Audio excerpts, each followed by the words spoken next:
Chapter 3162. Could it be? If Chongqing Academy loses, you'll also have to leave Chongqing town? Taoist Xiao looked at the scholar, then looked at the fat white monk next to him and asked with a sneer. Principal Zhu shook his head with a smile. This bet is between Jiangqiao Temple and Shaojin Temple. It has nothing to do with Chongqing Academy. Of course, if Jiangqiao Temple doesn't agree, then just pretend I didn't say anything. Taoist Xiao was very hesitant. Chongqing Academy was different from Shaojin Temple. It didn't have any direct conflict with Jiangqiao Temple. Many scholars even greeted Taoist Xiao politely when they saw him. Some young scholars even went to Jiangqiao Temple when they were watching the tide from the riverside. Taoist Xiao also knew that Principal Zhu was called Zhu Junfeng. He was very famous in Chongqing town.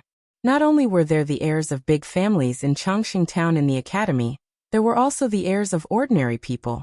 Many students within a radius of several hundred li also came to the academy to study. Although he hadn't seen Zhu Junfeng before, his name was like thunder to his ears. With Zhu Junfeng's participation, he definitely wouldn't be at a disadvantage in the challenge against Shaojin Temple. But the problem was that the Chongqing Academy was a real academy and a real Confucian cultivator. Not only was it more powerful than the Taoist school, which pretended to be a sheep's head and dog's meat, but even the Shaojin Temple couldn't be compared to it. If he played along with these two schools, wouldn't he become the laughingstock of the immortal and Buddha ceremony? However, thinking about Shaojin Temple's monk Mingyu's confidence and the surrounding people's gazes, Taoist Xiao braced himself and said with a fake smile, Chongqing town is originally Chongqing Academy and Shaojin Temple's Chongqing town. My Jiangqiao Temple is just an outsider. Since Chongqing Academy wants to hold an immortal and Buddhist ceremony with Shaojin Temple, why ask Jiangqiao Temple? Does that mean Taoist Xiao agrees? Monk Mingyu was a bit unhappy at first, but after listening for a while, he changed to a smile and asked, Does it make a difference whether I agree or not? Taoist Xiao rolled his eyes in annoyance. He looked at Xiao Hua and Yuanya behind him and said, However, the rules of this challenge need to be set by Jiangqiao Temple. Taoist Xiao is overstepping. Zhu Junfeng was still indifferent. The feather fan in his hand flickered a few times as he said, The challenge was issued by the River Tide Temple. The time and location were proposed by the Little Gold Temple. The rules of this challenge will naturally be set by my Longevity Academy. My Jiangqiao Temple only has 3 people. I'll leave it up to you. Taoist Master Xiao had no choice but to point out the crux of the matter. Don't worry, Taoist Master Xiao. The Longevity Academy will definitely take this into consideration. Zhu Junfeng nodded and replied. Principal Zhu is famous for his impartiality in handling matters. With Longevity Academy setting the rules, my Little Gold Temple is completely at ease. Monk Bright Joy agreed with a radiant smile. No hearing Zen Master Mingyu's agreement, Taoist Master Xiao could not take it anymore. He shook his head vigorously. The ones making the bet are my River Tide Temple and Small Gold Temple. Chongqing Academy isn't even betting. Why do we have to let Chongqing Academy set the rules? When Zhu Junfeng heard Taoist Master Xiao mention betting, he couldn't help but frown. He closed the fan in his hand and said, If that's the case, then the rules. I'll have to trouble the River Tide Temple. All right, Zen Master Ming, you seem to have a well-thought-out plan. Hearing Zhu Junfeng's agreement, he did not raise any objections and only nodded in agreement. Seeing that the matter was settled, Zhu Junfeng cupped his hands and said, I'll take my leave first. See you at Small Gold Temple in 10 days. After saying that, Zhu Junfeng cupped his hands again and turned around to leave. Zen Master Mingyu blinked his eyes. Half of the joy from before had disappeared. He turned to look at his 2 junior brothers behind him. The 3 of them nodded slightly. Then, without saying goodbye to Taoist Master Xiao, they turned around and returned to Small Gold Temple. It seemed like they attached great importance to this challenge. They didn't even bother with fishing people out and focused all their energy on this matter. After the Buddhist and Confucian disciples left, the villagers of Longevity Town naturally dispersed as well. However, their faces were filled with excitement as they discussed in low voices. Obviously, in less than an hour, everyone in Longevity Town would know about the challenge in 10 days. The only one who was depressed was Taoist Master Xiao. Few seeing that the crowd had dispersed, he let out a long sigh and sat down on a chair. He stared at the ground in a daze. There were dozens of ants that had been trampled to death by the crowd. Looking at the position, it seemed to be where Zen Master Mingyu and the other monks of Small Gold Temple were standing. After the time it took to finish a meal, Taoist Master Xiao finally straightened up. He looked around at the empty surroundings and snorted coldly. He flung his Taoist robe and said, "Yeah, what are you standing there for? Hurry up and put these things away." "Yes, Master," Yuanya replied. He walked forward and placed the chair on the table. He picked it up with one hand and quickly walked away. It seemed like he was going to return the table and chair. Xiaohua, seeing that Yuanya had left, Taoist Master Xiao probed. "Can you beat Yuanya?" "Maybe." Xiaohua did not deny it. "I've never fought with him before, so I'm not too sure." Can you participate in the challenge 10 days later? If you participate, I can consider letting you stay by my side. It can be considered. Taoist Master Xiao wanted to say something but stopped. He seemed to be probing. He knew that if Xiaohua could beat Yuanya, and if Xiaohua did not want to participate, he could not do anything to Xiaohua. But if Xiaohua could not beat Yuanya, what was the use of Xiaohua participating? Moreover, he saw that Xiaohua had returned, which basically confirmed his guess. However, he was not willing to shed all pretense of cordiality until the last moment. When Xiaohua heard this, he could not help but smile. He knew that Taoist Master Xiao was suspecting his origin again, so he shook his head slightly and said, "I'm not a disciple of Jiangqiao Temple. Why would I participate in the challenge between Jiangqiao Temple and Small Gold Temple? This has nothing to do with staying by Taoist Master Xiao's side, right? Keep pretending, keep pretending." Taoist Master Xiao laughed in his heart and secretly said, "Since you want to pretend, I'll pretend with you. Anyway, I still need your help. If you can lend this old man a helping hand, then this old man will play with you." Taoist Master Xiao.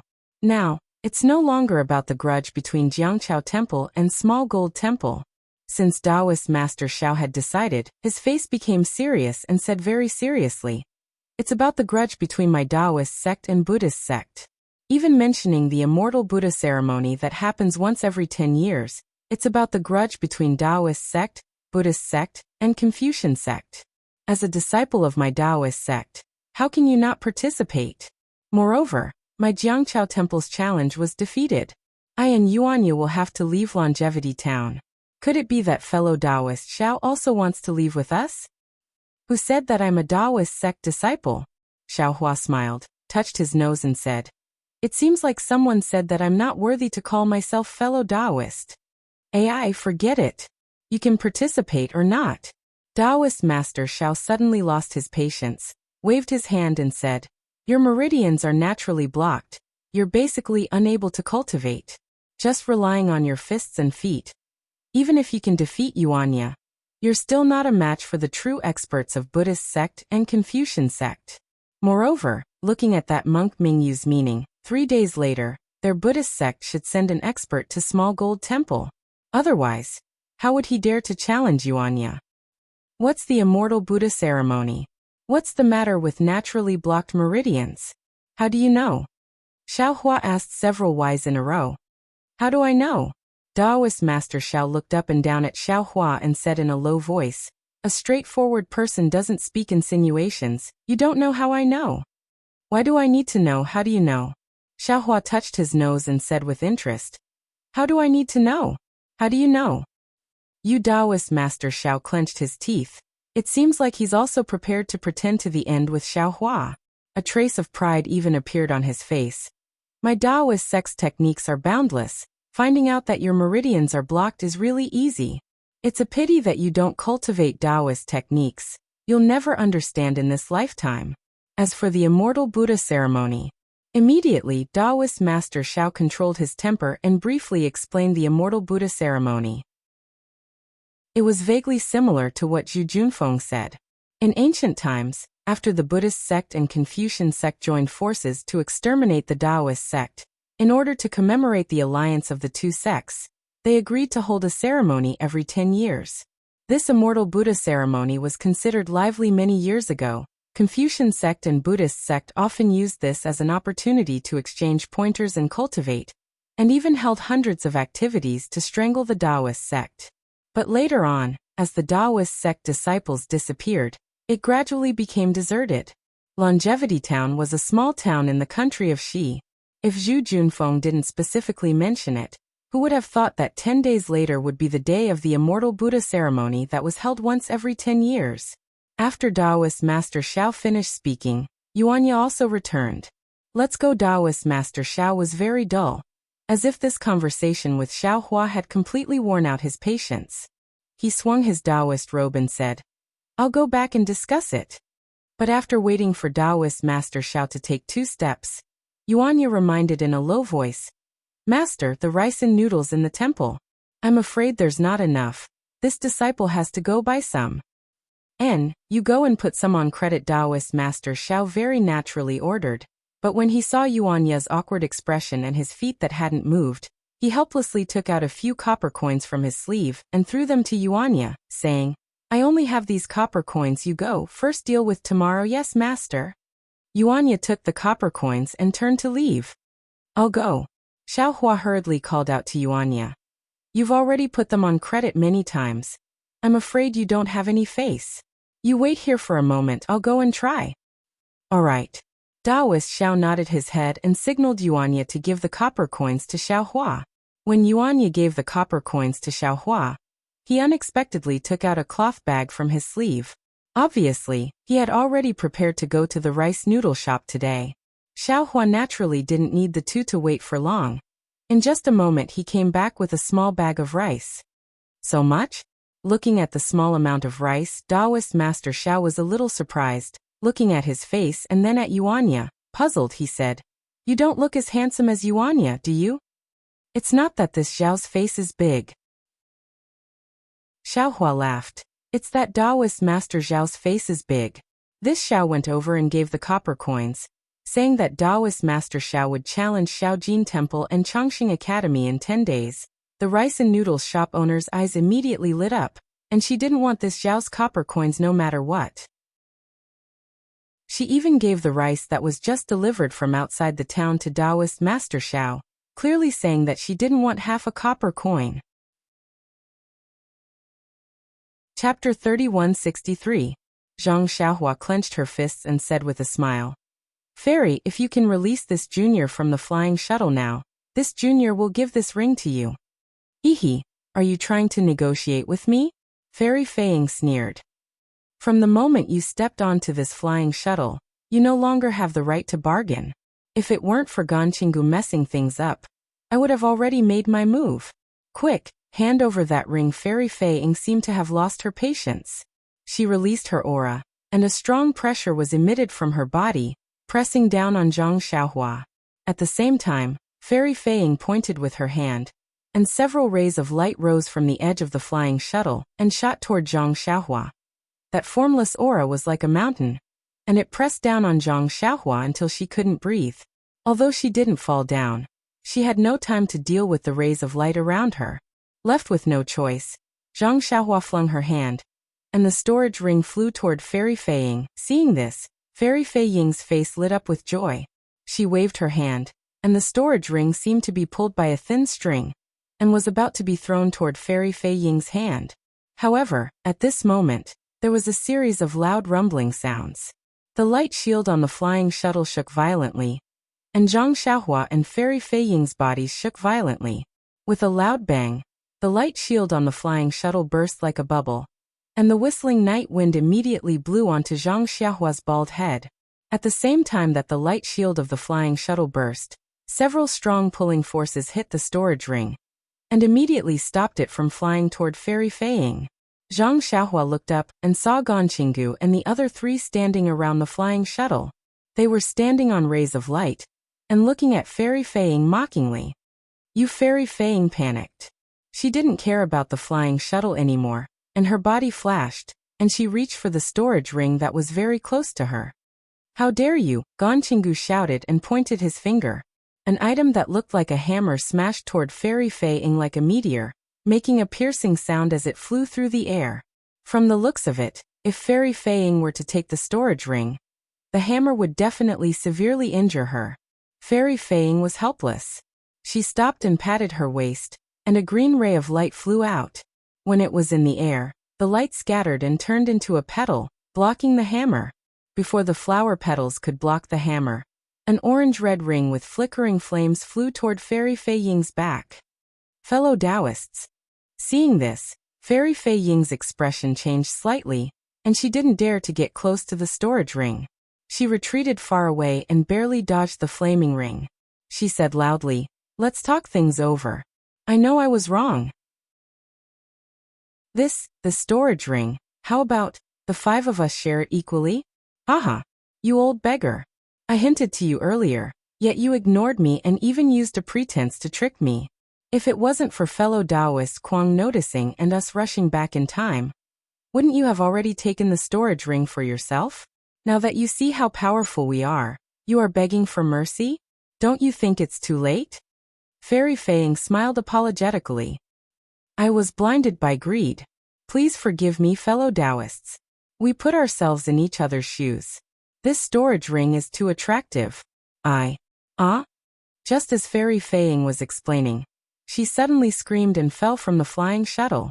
Zhang Xiaohua was shocked. He looked over and saw an extremely small bug with a pale yellow glow crawling out of Fairy Fei Ying's forehead. It spread its wings and flew toward a tall and thin elder beside Ganqinggu. Fairy Fei Ying's eyes widened in shock. She looked over and saw an extremely small bug with a pale yellow glow crawling out of her forehead. "Ha ha ha, fellow Taoist Feng is indeed powerful. Is your brain corrosion be already at the 4th stage? Even that old beggar Fei Ying's protective true qi couldn't block it? No.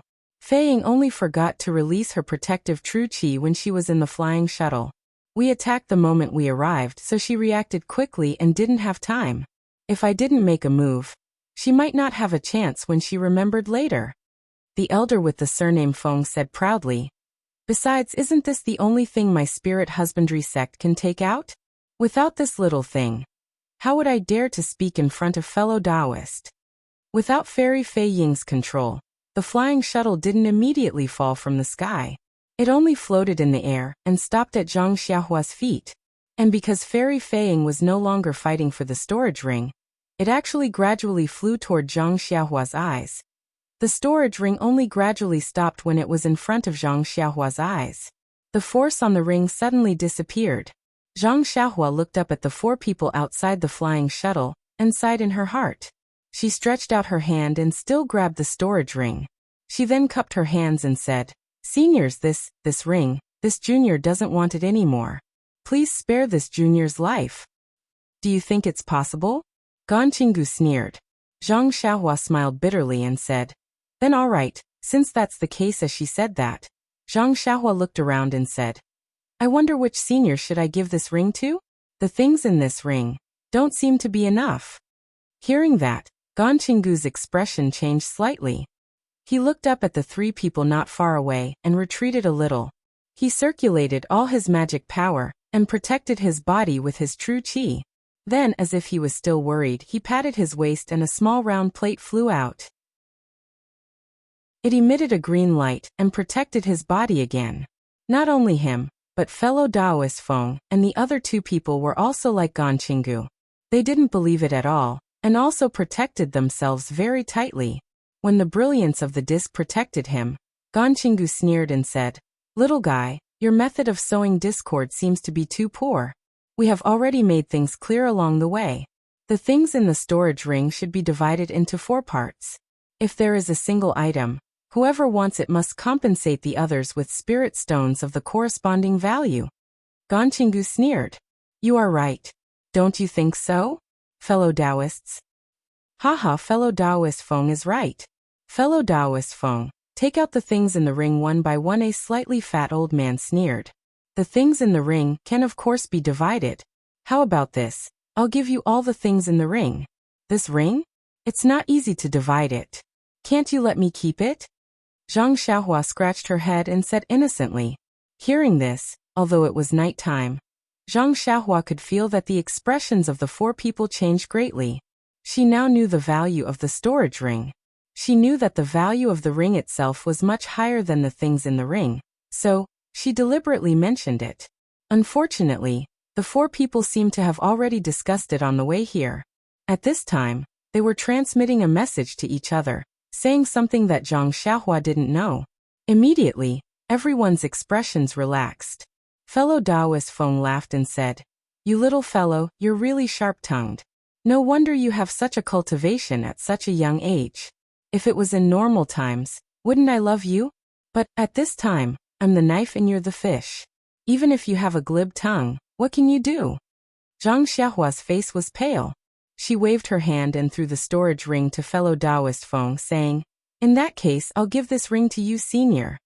Fellow Taoist Feng was pleasantly surprised to see the storage ring flying over, but at the same time, he secretly cursed in his heart.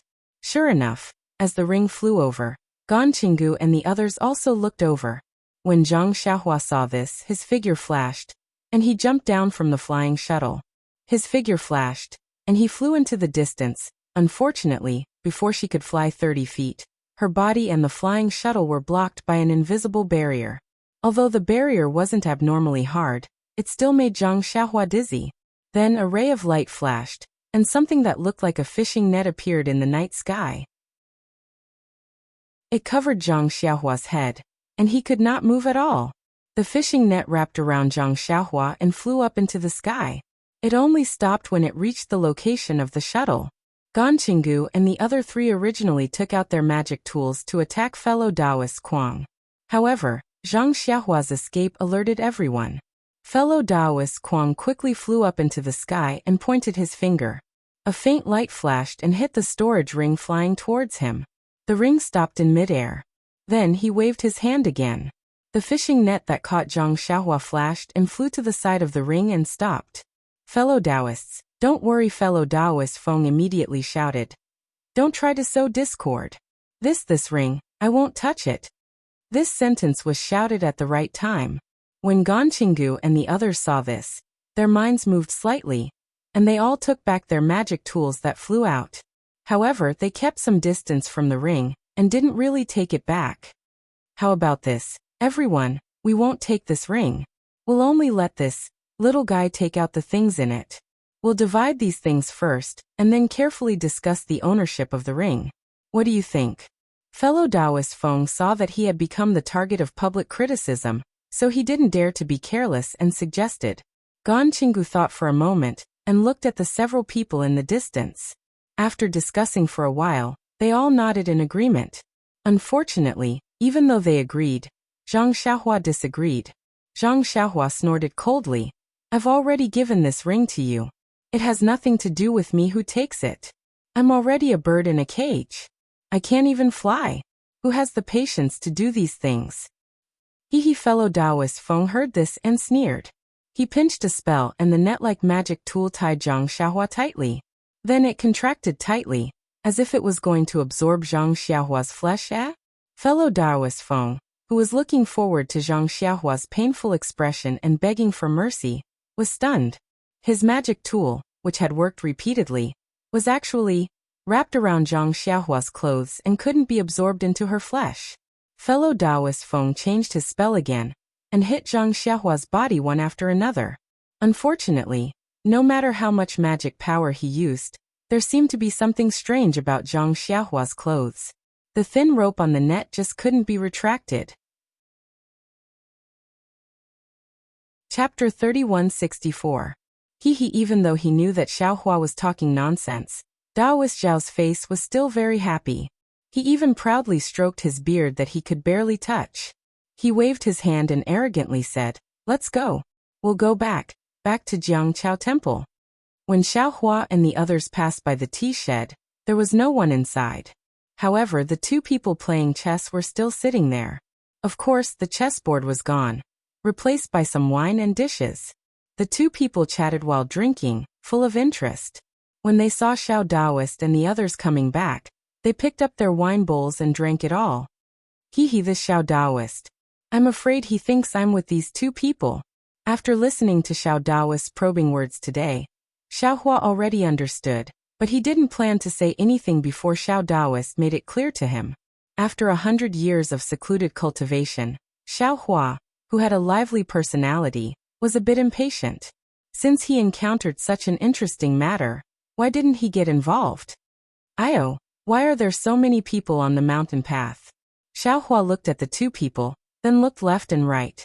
He naturally looked at the mountain ridge where Jiangqiao Temple was located, and couldn't help but be surprised. He saw that there was not a single person on the mountain path, but now from the bottom to the top, from the foot of the mountain to Jiangqiao Temple, there were many people standing. Although it wasn't to the point of being crowded, there were still hundreds of people. Master, not good. Xiao Hua just saw that Yuanya was also panicking. He hurriedly said, "You're in trouble again, someone is chasing us. We can't go back to Jiangqiao Temple. While they haven't seen Master, let's hurry and leave." Trouble again? Xiao Hua was surprised, somewhat puzzled. What did he mean by trouble again? Is that so? Xiao Daoist was thinking about the challenge 10 days later, so he didn't notice the people on the mountain ridge. When he heard Yuanya's words, he was naturally shocked and hurriedly raised his head. When he saw the abnormality on the mountain path, he also exclaimed and hurriedly turned around. He said, "Hurry, hurry, don't let them see me." Although Xiao Hua didn't understand, he still turned around with the two people. However, after a few hurried steps, Xiao Daoist suddenly stopped. She turned her head back and muttered, "That's not right. Isn't the matter of Song Manor already settled? This old man has already apologized to Old Song. Even their copper coins were returned to them. Why are they still here to cause trouble? What's more, it was the children of their families who came to beg this old man for help. Didn't this old man just follow their wishes and matchmake the two of them? It's not this old man's fault. Master, if he's not from the Song Manor, could it be someone else?" Yuanya reminded him from the side. "In the past few days, you haven't accepted those copper coins from others that shouldn't be accepted? Let this old man think." Daoist Xiao seemed to be unable to make up his mind. He lowered his head and pondered. After a while he raised his head firmly and said, "Of course not. This old man has his own principles when it comes to giving advice on marriage. It relied on great magic power. That day there were some problems with the Song family's 8 characters, but when this old man was calculating the heavenly mysteries, he was able to reverse their incompatibility. Only an ordinary person like Old Second Song would not be able to understand the heavenly mysteries. This old man wasted his magic power in vain, and did not receive any money. This kind of thankless task, how could this old man do it again and again? This old man definitely did not." Then Yuanya looked at the people on the distant mountain with some hesitation. He was puzzled and said, "What are these people doing at the Jiangqiao Temple? This time, there seems to be more people than last time." "Master, let's not go back. Go to the Longevity Town and find a place to hide? We don't want it to be the same as last time. They didn't ask for any details and beat you up. This disciple will have to protect Master again." But Daoist Zhao's face was somewhat red and his neck was thick. He argued, "This old man really didn't do anything these past few months. Why don't we just go and take a look?" Xiao Hua laughed at the side.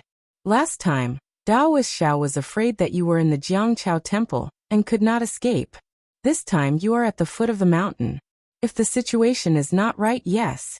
Daoist Xiao understood. "Yeah, you go and investigate at this point."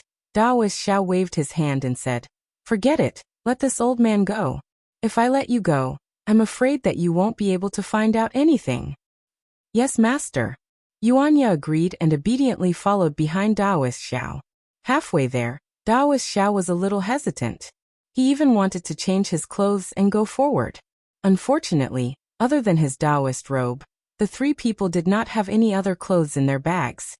He could only take off his Daoist hat and go up the mountain with his hair draped over his shoulders. When he caught up with the old man who was walking at the end of the mountain path, Daoist Xiao gathered his courage and bowed. "Immeasurable deity, I am here to greet you. May I ask if you are from the Longevity Town Song Manor?" The old man was originally climbing up the mountain while panting. When he heard the footsteps behind him, before he could turn around, he heard Daoist Zhao's extremely polite greeting. He hurriedly stopped and replied before he could catch his breath, "Greetings, Daoist Xiao. This old farmer is from the Longevity Town's General Ridge, not from the Song Manor. Phew, when he heard that the old man was not from the Song Manor, Daoist Xiao let out a long sigh. He looked at the old man who was gasping for air and asked curiously, "It's already late. What are you doing here in the Jiangqiao Ridge instead of resting at home?" "Of course I'm here to visit the Jiangqiao Temple." At this time it was really late. The old man could not see Daoist Xiao's Daoist robe clearly.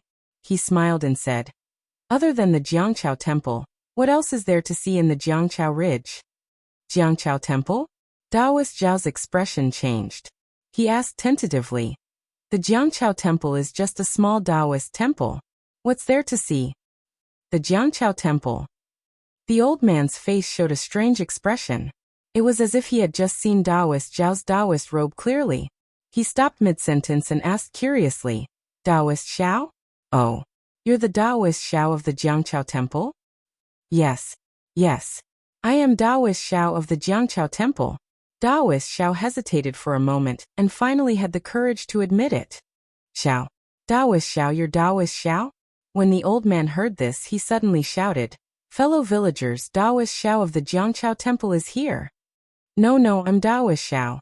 At this time, Daoist Xiao did not dare to show off in front of Xiao Hua and hastily denied it. But how could the old man listen to him? He was excitedly shouting and waving his arms. "Daoist Xiao is here." Quickly, when the people in front heard the 3 words Daoist Xiao, they immediately exploded and turned around. "Let's go." Daoist Xiao made a prompt decision. He did not hesitate at all, and turned around to escape. "Oh, Daoist Xiao, don't worry." While Daoist Xiao was talking to the old man, Xiao Hua had already released his soul sense. When he saw the situation at the Jiangqiao Temple, he smiled and pulled Yuanya in front of Daoist Xiao. He laughed and said, "Look again, it doesn't seem like what you imagined." Quickly go. Daoist Xiao ignored Xiao Hua's laughter. "They've already chased after us. What else can there be?" "In front. Is that Daoist Xiao?" An extremely pleasantly surprised voice came from the mountain path below Xiao Hua and the others. "This is bad." Daoist Xiao saw that there were people in front and behind him. His expression changed greatly. How could he tell the surprise in this voice? He hastily waved his hand and said, No, I can't wait, it's him. Before Daoist Xiao could finish his words, an old voice called out from behind him. "This is Daoist Xiao of the Jiangqiao Temple. This old man saw him in town this afternoon. Are you sure you didn't make a mistake? This Jiangqiao Temple is Daoist Xiao?" If Xiao Hua had used his soul sense to see that everyone who entered the Jiangqiao Temple was piously prostrating themselves in front of the statue, he wouldn't have understood what was going on. But when he saw where this voice came from, Xiao Hua immediately understood. Wasn't this Mu Chufan the pitiful man who prayed for his wife's life last night? Xiao Hua knew about the effects of the Wu Yao pill. But if he hadn't personally checked the woman's pulse last night, Xiao Hua wouldn't have been sure that he could save her from death. He didn't even know if the woman who took the Wu Yao pill would immediately die. But when he saw how pitiful Mu Chufan was last night, Xiao Hua couldn't help but give 30% of the Wu Yao pill to Mu Chufan. After all, his wife was already in such a state. Things couldn't get any worse. So when he saw so many people, he really didn't think that it was because of the Wu Yao pill. He also didn't think that the Wu Yao pill's effects would be so obvious. Benevolent Lord. Daoist Xiao took advantage of the twilight to look at Mu Chufan, who had already rushed up. He was especially astonished and hurriedly shouted, "You have to look clearly. When did you see I don't have any recollection of it." As he said that, Xiao Daoist winked at Yuanya. It looked like he wanted Yuanya to take him and escape down the mountain from the outside. When Yuanya saw Daoist Xiao's gaze, he immediately understood. It seemed that this wasn't the first time they had cooperated like this. He had already taken a step and was about to jump out of the mountain. However, Mu Chufan rolled and crawled to Daoist Xiao's feet. Without waiting for Daoist Xiao to say anything, he knelt down in front of Daoist Xiao with a put-ong sound. He kowtowed and shouted, "This little one thanks Daoist Xiao for his great kindness. My wife took the immortal pill bestowed by Daoist Xiao last night and had abdominal pain for the entire night. This little one should have come to Jiangchao Temple in the afternoon to thank Taoist Xiao for his kindness. But after all, my wife has just recovered and her body is still weak. Moreover, the villagers in General Ridge knew that my wife had narrowly escaped death, and all came to see her. Thus, this little one delayed until the evening. As he spoke, Mu Chufan hurriedly turned his head and shouted, "My child's mother, hurry up! Taoist Xiao is here." Chapter 3165. What? Taoist Xiao was stunned. He looked at Yuanya, who was already half a step away from the mountain path, and was now as stunned as a clay statue. He really didn't understand what Mu Chufan meant. However, although he didn't understand the whole story, he was sure that these villagers didn't come to him to bring him bad luck. On the contrary, they came to thank him. When the woman who still looked a little weak and the two children knelt in front of him again, Taoist Xiao finally made up his mind. He calmly went forward and helped the woman up. He smiled and said, "Since you've recovered, don't be in such a hurry to come to Jiangchao Temple. It's not too late to come back when you're full of qi and blood. Moreover, it's already late today. The Jiangchao mountain is very cold and the mountain is very big. You'd better go back quickly. Otherwise, wouldn't the elixir be wasted?" Yes, I know," the woman said gratefully. "If I can't thank Jinren Xiao in person, how can I rest peacefully? When I kneel in front of Jinren Xiao, I'll go back immediately." "Haha, you've already done that. You'd better go back quickly, little lady," Taoist Xiao said with a smile. Mu Chufan looked up at the Jiangchao Temple in the night and whispered to the woman, "My wife, this place is still far from Jinren Zhao's statue. Do you want me to carry you up?" Ah. Taoist Xiao was confused again. At the same time, his face was a little hot. He thought that the Jinren Xiao that Mu Chufan and his wife were talking about was him. Who would have thought that it was the broken statue in the Jiangchao Temple? Mu Chufan saw his wife nodding. He used his hand to touch his chest and took out a small silver coin. He handed it to Taoist Xiao and said respectfully, "Jinren Xiao, this is a small token of my gratitude. Please accept it. Last night, I saw that Jinren Zhao's statue didn't have any incense or candles. This is a small token of my appreciation. Please prepare incense and candles. You must worship Jinren Zhao's statue for 49 days. Of course. I don't need your reminder," Taoist Xiao immediately replied. "I'll go back and prepare now. Kindly Lord and Miss, please come up soon." At that moment, the old man who saw Taoist Xiao the earliest also came to his senses and muttered, "So, little Muzi was talking about the statue in the Temple of River and Tide, not this little Taoist." Yeah, hurry up and go. How could Taoist Xiao care whether he was Taoist Xiao or the clay idol? The silver had already fallen into his hands, so he hurriedly called out, "Hurry up and light all the incense sticks for Taoist Xiao." But Yuanya was confused. He did not know what Taoist Xiao meant. "Yuanya, go light all the incense sticks and candles in the monastery," Xiao Hua hurriedly called out. "Mu Shan wants to burn incense for the immortals enshrined in the monastery." "Yes, master." Yuanya finally understood. His figure rose from the bushes. His entire body was like a monkey outside the mountain path. He quickly rushed up the Temple of River and Tide. When Xiao Hua accompanied Taoist Xiao back to the Temple of River and Tide through the mountain path made way by the villagers of General Ridge, the entire Temple of River and Tide was already crowded with devout men and women. In the main hall, there were also several anxious kind men and women who had already knelt down in front of the worn-out statue. And on the altar in front of the statue, there were 4 rare thick incense sticks. The flickering light of the incense sticks shone on the worn-out clay idol. It looked very funny. Boundless Taoist master, Taoist Xiao stepped into the main hall of the Temple of River and Tide, and looked at the situation in the hall. His expression changed unconsciously. He opened his mouth and wanted to blow out 2 of the incense sticks. Looking at the people who had already surrounded the main hall, he endured the pain in his heart and did not dare to do it. However, Taoist Xiao still glared fiercely at Yuanya and pretended to say a few words.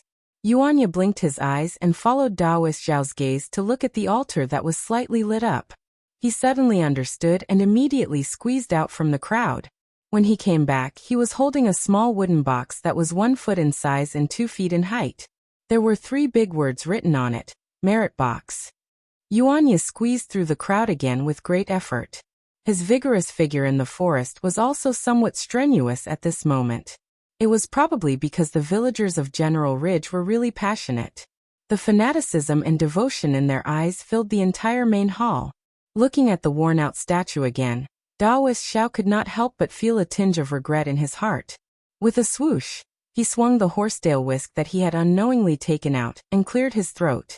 Cough cough. Once they heard that Daoist Xiao was about to speak, the clamor of the crowd immediately went far away. They all stood respectfully at the front and raised their necks to listen to Daoist Xiao's explanation. I have been in Longevity Town for many years, and have always lived in this Jiangqiao temple. Daoist Xiao's eyes flashed with divine light, appearing unusually deep. Then he took a deep breath. I have already traveled to many places in the hidden immortal mainland. Why did I stay here for so long when I came to Longevity Town? Actually, I had already vaguely mentioned that this Jiangqiao temple was not an ordinary Taoist temple when I started to cast spells to save all living beings a few years ago. When I first stepped into the temple, I had an extremely strong feeling. This Jiangqiao temple is the place where the immortal resides. This Longevity Town is also a place favored by the Taoist ancestor. Speaking of this, Daoist Xiao turned his head to look at the worn-out statue.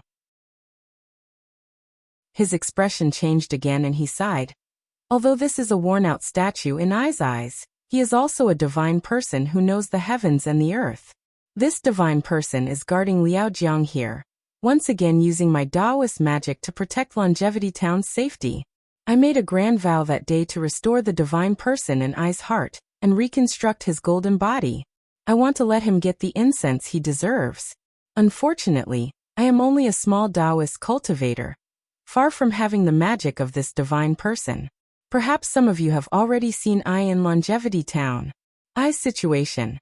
Just look at the entire Jiangqiao temple and you will know. Jiangqiao temple has not changed much since I came several years ago. I am ashamed to face the Taoist ancestor. I am ashamed to face the divine person in Ai's heart. Seeing that Daoist Xiao's face was filled with sorrow, in the blink of an eye, Daoist Xiao pointed at Mu Chufan's family of 4 squeezing at the front of the crowd and said passionately again. However, just when I was somewhat disheartened, this divine person finally appeared and gave us a miracle at the end of the world. I finally understand why I have fate with this Jiangqiao temple. It turns out that this divine person is Daoist Xiao, the famous Taoist ancestor Daoist Xiao. I am ashamed. I have always regarded Daoist Xiao as Ai's cultivation goal. Ai's surname is also Xiao, so I arrogantly called myself Daoist Xiao. But how can Ai's cultivation be compared to the real Daoist Xiao? Now, the miracle of Mu Shanju's family is not only a revelation from Daoist Xiao to Ai, but also a warning to Ai. It is also a blessing for Longevity Town. From now on, Daoist Xiao will give us more miracles. This kind of miracle is real and real.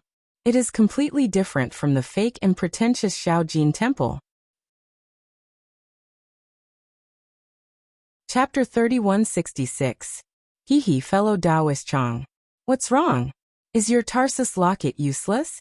The last cultivator who had been silent all this time mocked in a hoarse voice.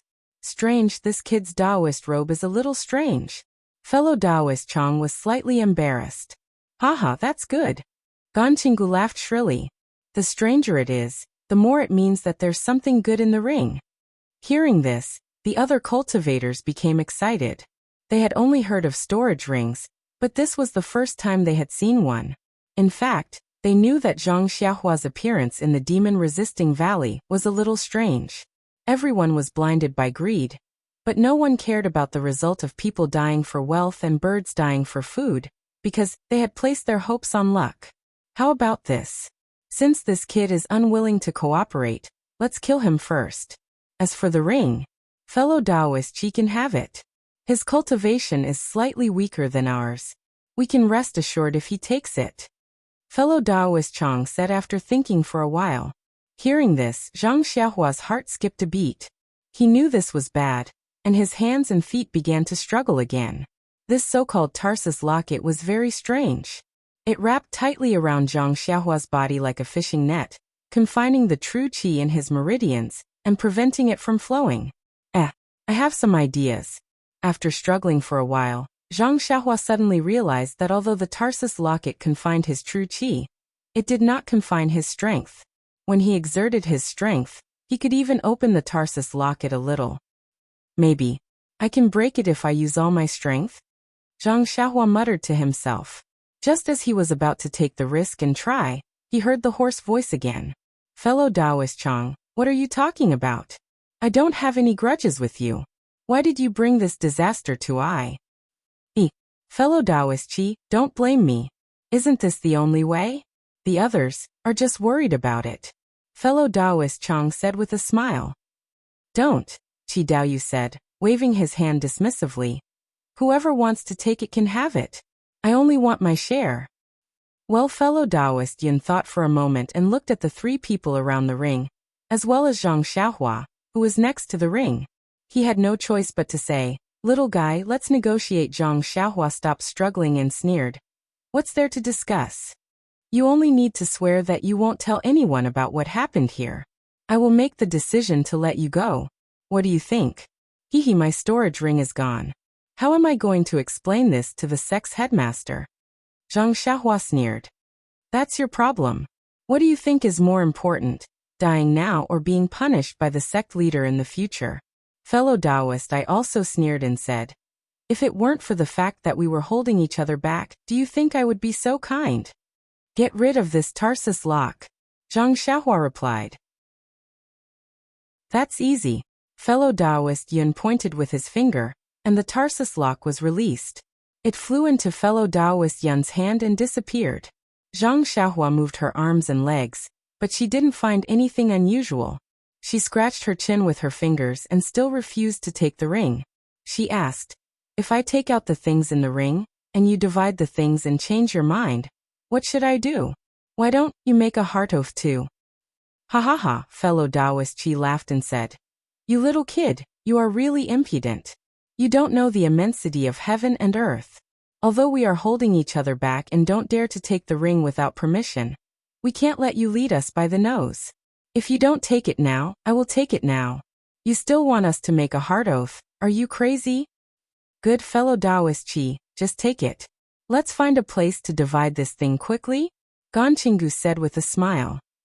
Okay, Zhang Xiaohua heard that and said quickly, I'll take it, but you must, it's too late. I'm not happy. I'll take it myself. Fellow Taoist Chi's personality was a little extreme. He waved his hand and the ring flew into his hand. Zhang Xiaohua was in a bad mood and scolded herself for making a fool of herself. However, looking at fellow Taoist Yun's faint smile, she knew that even if she escaped now, these people would definitely hunt her down and not let her live after dividing the rings. She should know this from the way they dealt with Fairy Fei Ying.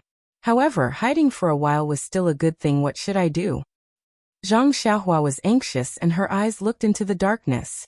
Right at this moment, a powerful divine sense swept over without any hesitation. Ganqinggu and the others' divine senses were far stronger than Zhang Xiaohua's. Before Zhang Xiaohua could react, fellow Taoist Yun and the others' expressions changed. Golden Core Cultivator? Fellow Taoist Chi cried out in shock. Then without another word, he activated the dermic power under his feet. His body shone brightly, and he immediately fled into the distance. Even fellow Taoist Chi, who had the lowest cultivation, had such a reaction. What else could the others say? When fellow Taoist Chi cried out in shock, the other three people were one step ahead. Their figures were much faster than when they came. Each of them picked a direction that they thought was safe and flew far away. Ah, this divine sense. That strong divine sense swept over Zhang Xiaohua, and the four people who fled without any hesitation. Zhang Xiaohua immediately felt that this divine sense was cold, strong, and contemptuous. What surprised Zhang Xiaohua the most was that this divine sense was actually somewhat familiar. How long had he been here?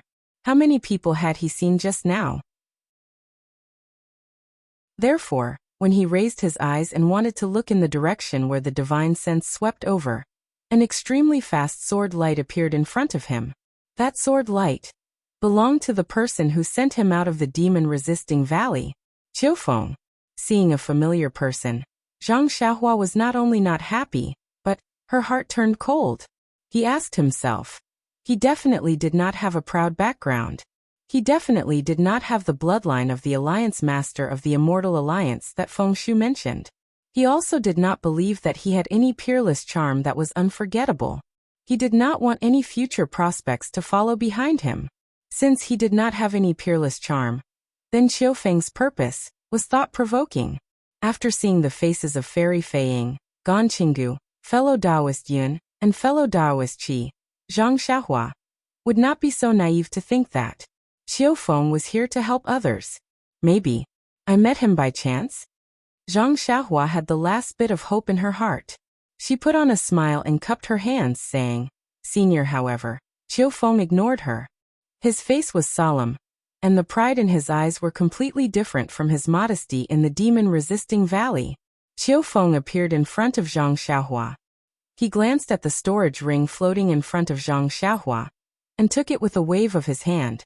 Then he patted his waist, and a strange-shaped magic treasure flew into the air.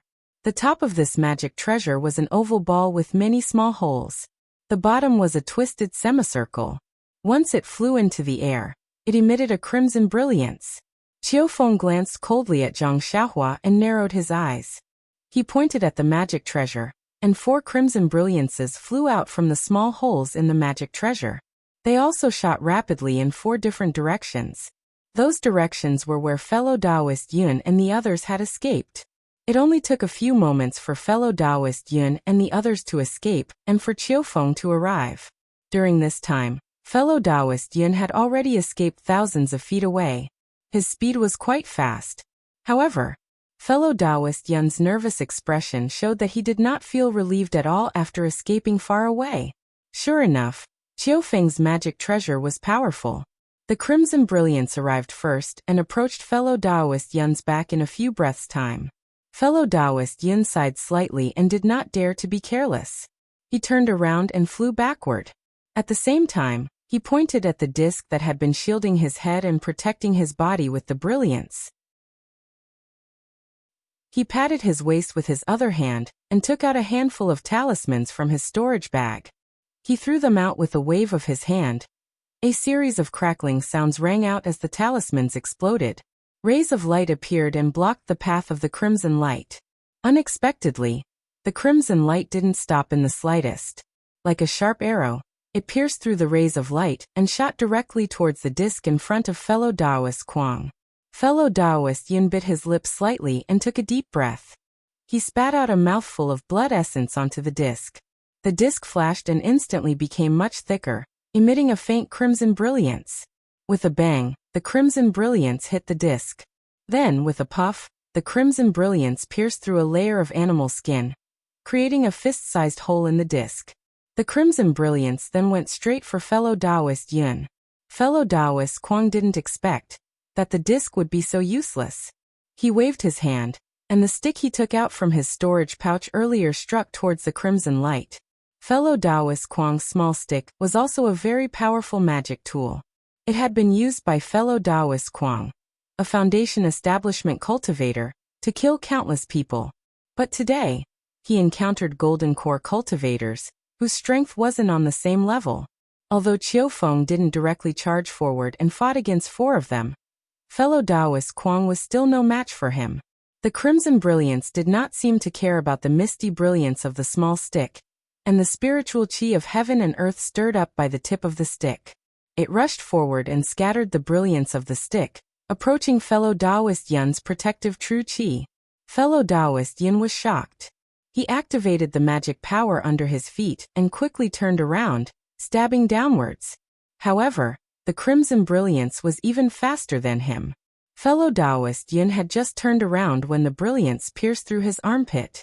His protective true qi was only able to block it slightly before the brilliance pierced through. With an extremely soft sound, the crimson brilliance pierced through fellow Taoist Yun's heart. It was a 3-inch long, almost invisible crimson, black iron needle. As the profound iron needle pierced through fellow Taoist Kuang's chest, fellow Taoist Kuang fell headfirst from the flying sword like a falling leaf. The profound iron needle spun in the air and flew back to the sword. Chapter 3167. Taoist Master Xiao could not help but point the spearhead at the Shaojin temple. However, just as he opened his mouth, he realized that some of the villagers at the back of the crowd had disdain and disgust in their eyes. He immediately became alert and flung the horsetail whisk in his hand to cover it up. He smiled faintly and said, "Of course, the cultivation of Taoism is different from that of Buddhism. It's useless for I to say more here. Let's wait until all of you widen your eyes and take a good look. Let's see who's the real one." "Oh, I've said too much again. Good Lord Mu, please tell us about Taoist Master Zhao's miracle last night." Mu Chufan's wife had been impatient for a long time. Now that she finally heard Taoist Master Zhao's words, she immediately pounced on the tattered praying mat and kowtowed. After kowtowing 9 times, she hurriedly pulled her hands, and the 2 children who were at a loss were also pulled over.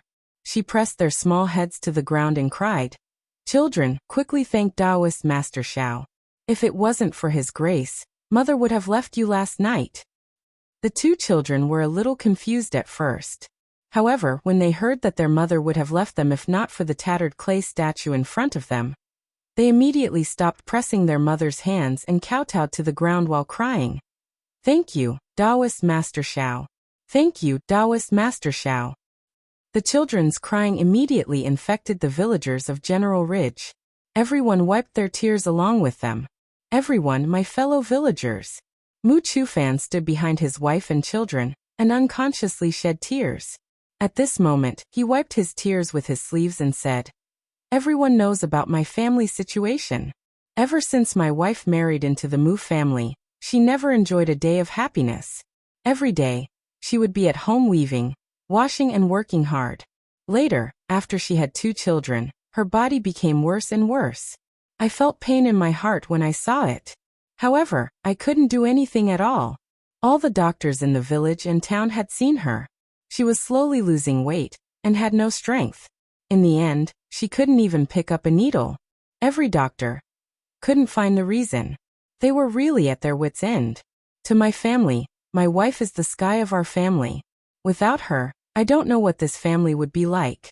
Just last night, I sold the last bit of land in the family, and took my wife and child to the town's most famous Jiang Rentang. However, when the doctor of Jiang Rentang saw my wife's condition, he didn't even accept the money. He only told me to bring my wife back. I'm afraid we won't be able to survive the night. For the sake of my wife's illness, I've already sold everything in my family. Even though I'm a dying child, I still eat very little. To be honest, my family isn't much different from that of an ordinary child beggar. But even so, I'm willing to pay any price to keep my wife by my side." Looking at his child and his wife's tattered clothes, Mu Chufan couldn't help but cry again last night. This lowly one carried my wife and took the child through the Jiangchao Ridge. This lowly one's heart tightened painfully. When I saw the Jiangchao temple, I really couldn't bear it anymore. Previously, this lowly one had also been to the Shaojin temple, but I had never thought about this Jiangchao temple. Since there was no hope for any other place, this lowly one really didn't want to give up the last hope. I thought of coming to the Jiangchao temple, to kowtow a few times to Taoist Xiao and see if Taoist Xiao would pity this lowly one. Who knew, Taoist Xiao really showed his spirit. Speaking of the key point, Mu Chufan was exultant.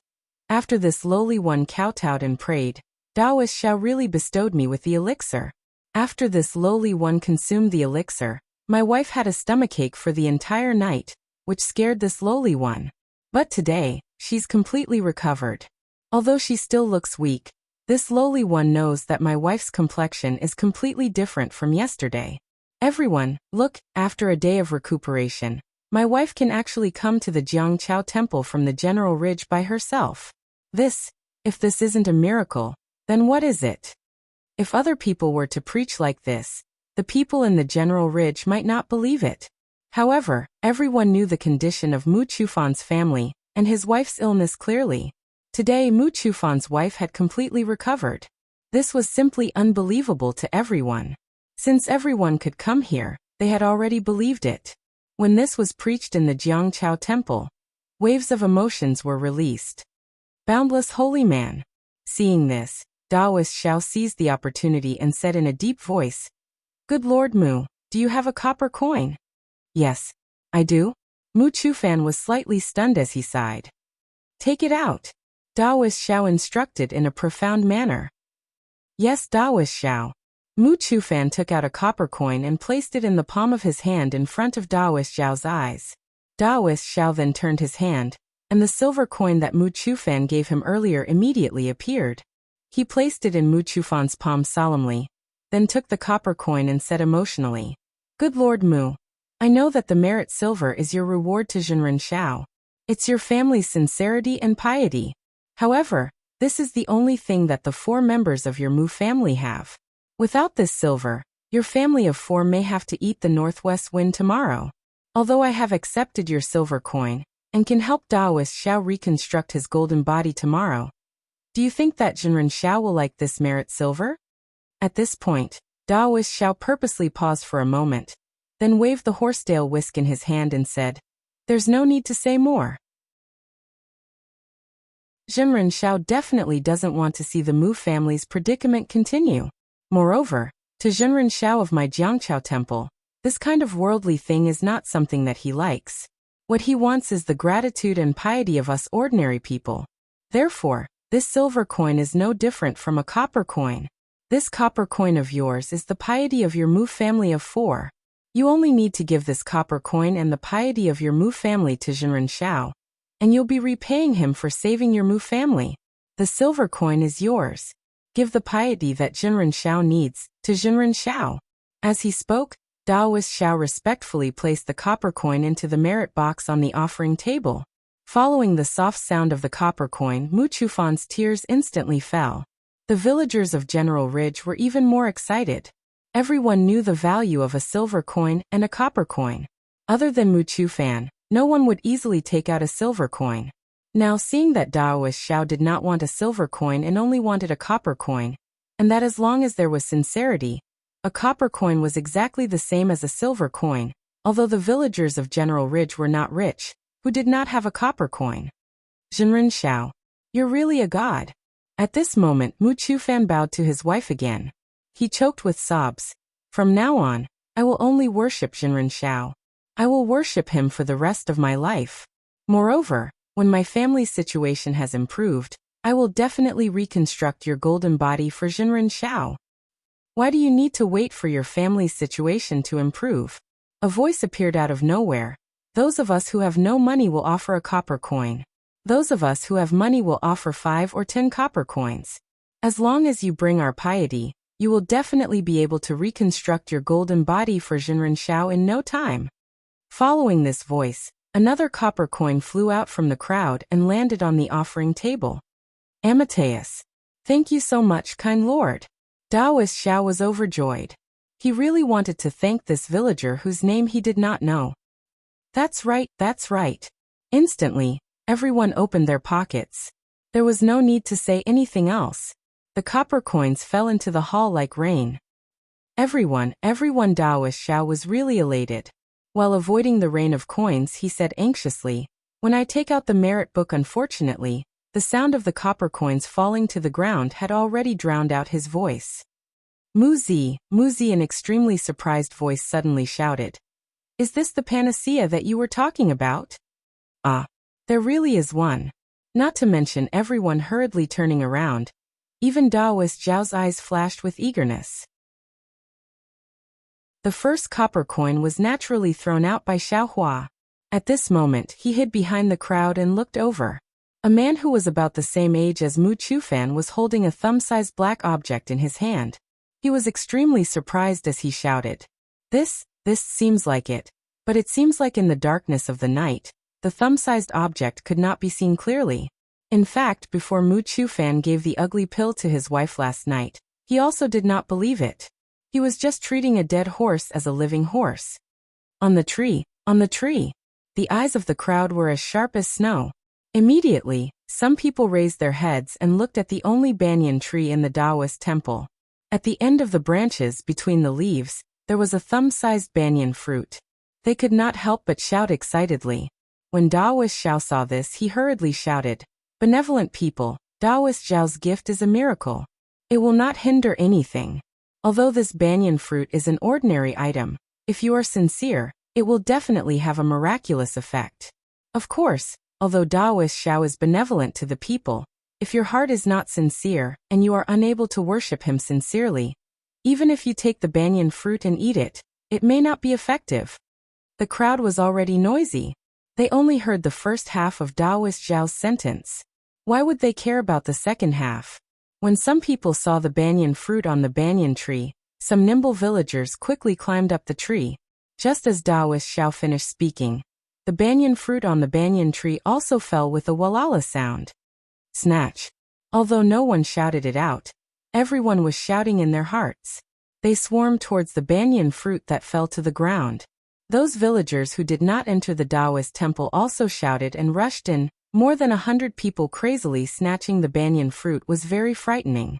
When Taoist Xiao saw this, he was afraid that something big would happen. He could only shout, "If you are sincere, then it will happen. Don't take too much. If you take too much, Taoist Xiao will be angry." Taoist Xiao's words were somewhat effective. Fortunately, the banyan tree was not small and there were many banyan fruits. In a short moment, the villagers who rushed into the Taoist temple all had won. Chapter 3168. Those who have received the grace, please leave. You can go home and see if you can receive Taoist Xiao's grace. Taoist Xiao saw that the temple was overcrowded, so he quickly shouted, "Taoist Xiao's grace is everywhere. When you see the miracle tomorrow, you can come to Jiangqiao Temple to thank him. Go, we also want to pay our respects to Taoist Xiao." The villagers outside the temple were already impatient. They didn't believe it at first, but when they saw the banyan fruit, even if they didn't believe it, they couldn't help but come in and pick up too. Greed was in human nature, and no one could avoid it. For a moment, the small temple was even more chaotic. The villagers inside the temple did not want to go out and wanted to take more. The villagers outside the temple rushed in and wanted to snatch one.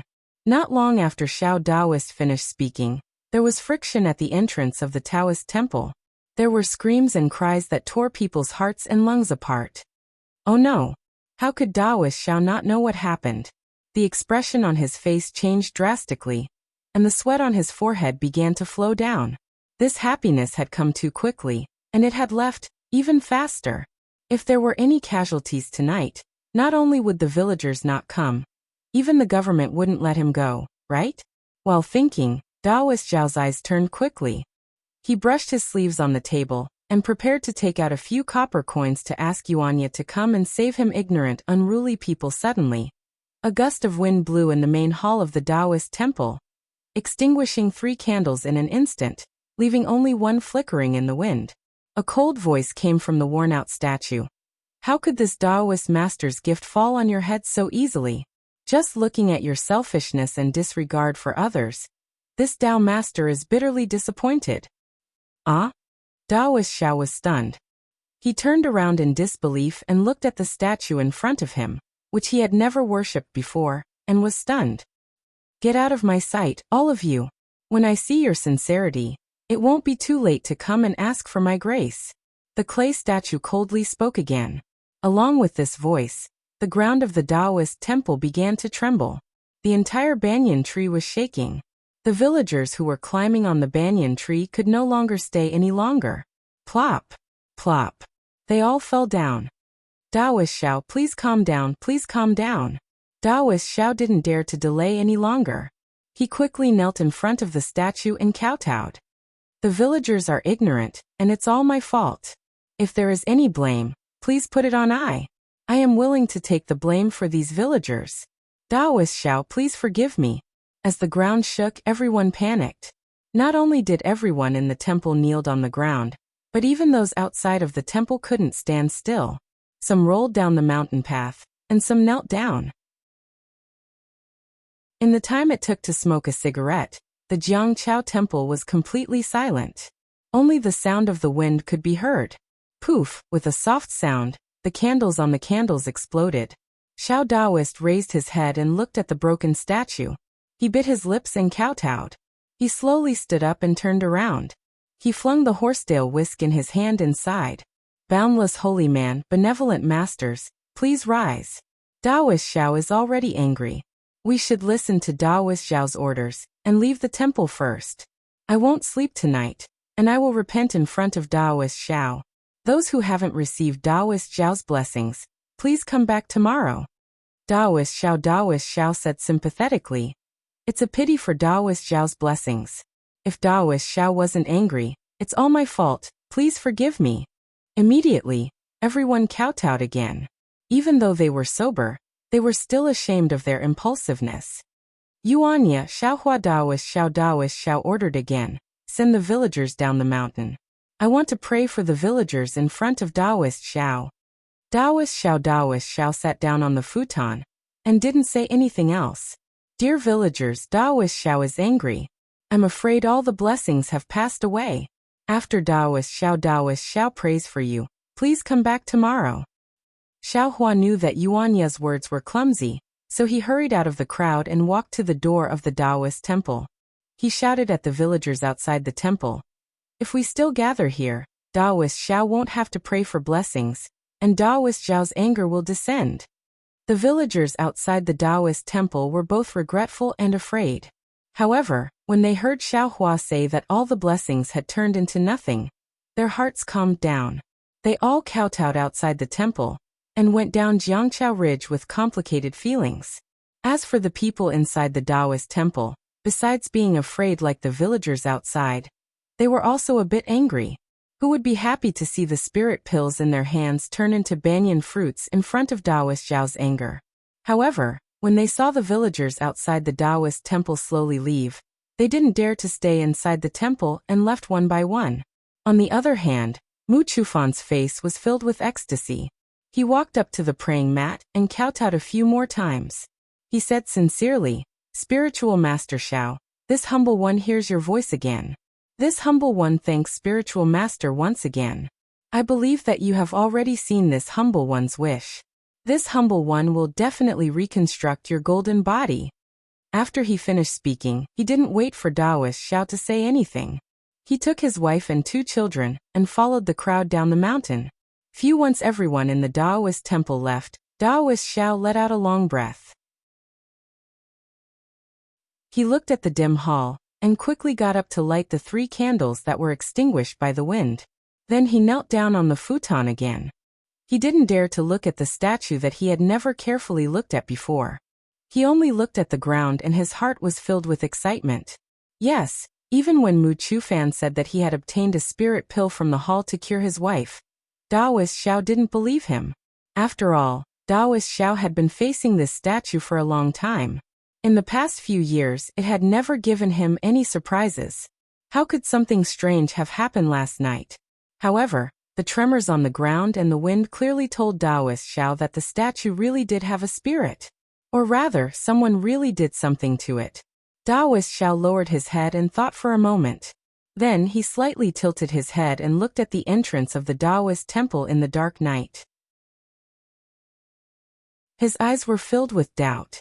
It was obvious that Daoist Xiao didn't need to use his brain to think. He could think of the strangeness of this matter. This strangeness must have something to do with Xiaohua, who had just appeared at noon yesterday. If it wasn't for the hundreds of villagers fighting over the banyan fruit, Daoist Xiao might have thought that Mu Chufan had obtained a spirit pill from the Jiangqiao temple because of Mu Chufan's wishful thinking. Or maybe it was a coincidence. Even if he suspected Xiaohua, he wouldn't be too sure. After all, in his eyes, Xiaohua was a guy whose meridians were naturally blocked. Although the way he appeared was shocking, so what? Daoist Xiao's knowledge was not as ignorant as it seemed. Chapter 3169. Even fellow Taoist Kuang, who had the highest cultivation among the 4, was no match for Qiufeng's black iron needle, let alone the other 3.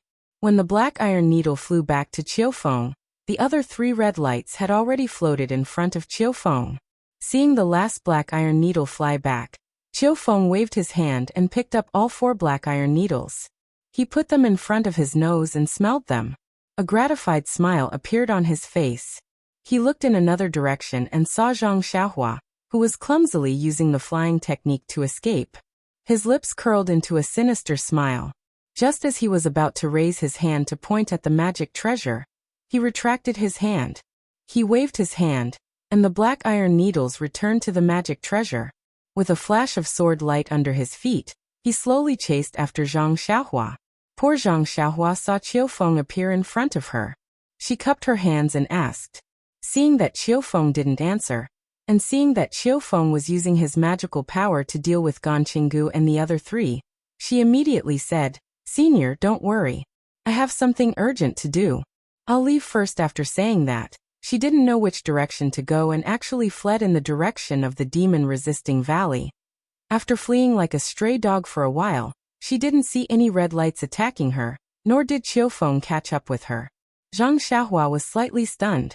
She slowed down and turned her head to look. She didn't see Qiufeng's shadow. She muttered to herself. Could it be that I have wronged him? After looking for a while, just as Zhang Xiaohua was feeling guilty, a voice came from above her head. Little guy, are you looking for I? Zhang Xiaohua turned pale with fright. She looked up. Sure enough, Qiufeng was standing on a sword light and silently appearing above her head. Zhang Xiaohua's heart suddenly shrank. She stopped and cupped her hands. Haha, no, I'm trying to find the direction. I don't know where am I going. Oh right, where are you going? Qiufeng looked at Zhang Xiaohua and said with a fake smile. I'm going to the demon-resisting valley, of course. Oh, is this the way to the Imperial Demon Valley? Zhang Xiaohua smiled very helplessly and said. Then, Junior went to the wrong place. Junior wants to go to Jinghua City. Senior, please go first. This Junior will turn around right away. Hee hee, little guy, your flying technique isn't bad. You can actually fly so fast without a flying shuttle. It seems that Lord Alliance Master has trained you well. I wouldn't dare. It's all the hard work of the elders in the sect. This Junior doesn't dare to claim the credit. There's a flying shuttle in your storage ring. Don't you usually use it? Qiufeng smiled like a cat watching a mouse. Oh, there's no need. This Junior likes to stroll around and admire the flowers in the moon. If Senior likes it, you can take it. Oh, and my sect has many storage rings. Since Senior saved this Junior's life, the storage ring and the things inside can be considered as a token of my gratitude to Senior. Please accept it. Zhang Xiaohua's heart thumped when he heard this, and he quickly pushed the storage ring away. But why is there a token from the Immortal Ascension sect in your storage ring? Qiufeng was still smiling. This Zhang Xiaohua rolled her eyes and said, Senior Feng doesn't have time now. He asked me to go to the Immortal Ascension sect. I have something to tell his disciple. Why didn't he use the message talisman? Or the disciple of the Immortal Ascension sect? Qiufeng asked curiously. Why did he ask you to go so far? Zhang Xiaohua didn't know what a message talisman was. She could only bite the bullet and say, This matter is very important and urgent. Senior, please forgive me and let me leave early. If I delay, Senior Feng will be in trouble. Ha ha ha. Qiufeng looked up and laughed. He looked at the sky and said, Forget it. It's getting late. I don't want to play with you anymore. As he spoke, he pointed his hand, and a red light appeared from the magic treasure in front of him. What are you doing? Zhang Xiaohua pretended to be angry and said, Aren't you afraid of my alliance master? Haha, what else can I do? Of course, I'm going to kill you. Just like those 4 Foundation establishment cultivators. Qiufeng sneered and said, Alliance Master? Do you really think that you are a blood relative of the Alliance Master? Am I not? That's what Senior Feng from the Immortal Ascension sect told me. Zhang Xiaohua put on an act. How can it be possible that the Alliance Master brought you into the demon-resisting valley? Qiufeng snorted and said, Feng Shu used the soul-searching technique on you and accidentally erased your memory. He was afraid that this matter would cause trouble in the demon-resisting valley, so he made it up at the last minute. Soul-searching technique? How is that possible? Zhang Xiaohua was surprised. If I were to tell this to others, perhaps they would really believe me. It's a pity. Feng Shu thought that I was a golden core cultivator, who came in from outside after the demon gate was closed, so he made up such a lie. But no matter how much he thought about it, He didn't know that I had already entered the Demon Imperial Valley before the Demon Gate was opened. On the way to the Demon Imperial Valley, I even met the Alliance Master and the others and followed them into the Demon Imperial Valley. But at that time, there was no one like you beside the Alliance Master. Of course, I'm just a golden core cultivator. How could Feng Shu care about me? Since you already knew, why didn't you expose me in the demon-resisting valley? Zhang Xiaohua asked curiously. Haha, if I exposed you in front of you, wouldn't I be courting death? A spirit-severing stage cultivator could kill me with just one finger. How would I dare to do that? Qiu Feng said self-mockingly. I was thinking of exposing you when I brought you out. However, when I saw that Feng Shu gave you the storage ring and wanted to use it to cover your mouth, I changed my plan. He wanted me to cover up his mistake with just a promise of a few pointers. He would rather give the storage ring to an ant like you than give it to me. Tell me, would I agree? Are you going to take me back to the Imperial Demon Valley? Zhang Xiaohua sighed. His eyes turned rapidly, and his mind raced. He wanted to escape. How is that possible? Why would I take you back to the demon-resisting valley? Wouldn't it be better to get rid of you and get the storage ring? Qiu Feng sneered and showed his ugly face. As he spoke, he pointed the red black iron needle. The black iron needle turned into a red light and stabbed toward Zhang Xiaohua's chest. Before the red light arrived, a restrictive force surrounded Zhang Xiaohua. It was as if there was a big hand holding her. Qiu Feng used the magic treasure black iron needle to assassinate Zhang Xiaohua. He didn't take Zhang Xiaohua seriously at all. He threw the magic treasure in the air in front of Zhang Xiaohua and pointed his finger at the magic treasure slowly. It was as if he knew that Zhang Xiaohua was a dead person. It was just as Qiu Feng thought. When Zhang Xiaohua saw Qiu Feng take out the magic treasure and felt the restrictive force around her, she made a prompt decision. She didn't care about the consumption of true qi in her meridians. She made a hand seal and ran away before the restrictive force was complete. She had used up a lot of true qi in her meridians when she used the flying technique just now. She didn't have enough true qi in her meridians. Only God knew how much she could escape. Alas, maybe only when she became a ghost. Would she know? This was because before he could escape 30 meters away, the crimson profound iron needle had already reached his back, by about half a foot.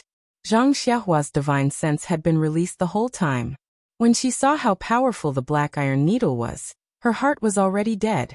She sighed in her heart. Alas, I haven't even seen what this place looks like. I don't even know where I came from, and I'm already a lonely ghost here. At this critical moment, Zhang Xiaohua suddenly felt her vision blur. She felt as though she had fallen into a huge quagmire. The restrictive force was 100 times stronger than Qiu Feng's. Zhang Xiaohua couldn't move her limbs at all. She couldn't fly at all with the flying technique, and her body was floating quietly in the air. She didn't fall down. Zhang Xiaohua was shocked. She looked around. The stars in the sky were still there, and she could see the clouds clearly under the moonlight. However, the clouds seemed to have frozen and didn't move at all. Then, Zhang Xiaohua thought of the black iron needle on her back. She released her divine sense, but it was as though she had fallen into a quagmire. It took a lot of effort to scan. When she saw the black iron needle on her back, it had already pierced her back. However, it had stopped and couldn't pierce any further. This is Zhang Xiaohua's heart jumped. Could it be just as Zhang Xiaohua was puzzled? She heard Qiu Feng exclaim, "Who is it?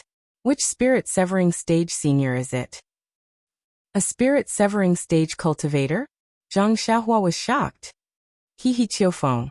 Who else could it be? A voice that Zhang Xiaohua was familiar with rang out. The voice was ethereal and seemed to fill the entire world. Senior Feng? Qiu Feng's voice was filled with shock and despair. Didn't you go to report the situation to the Alliance Master? Feng Shu chuckled. How can you believe such a reason? Moreover, do I need a whole night to report the situation to the Alliance Master? If I wasn't held up by some matters, I wouldn't have seen your evil side. Qiu Feng, you may know a person for a long time without understanding his true nature. I never thought that a mere golden core cultivator, like you, would dare to target me. Zhang Xiaohua had just recovered from the joy of not being killed by the black iron needle when she heard Feng Shu's voice. Her heart was even colder than when she saw Qiu Feng.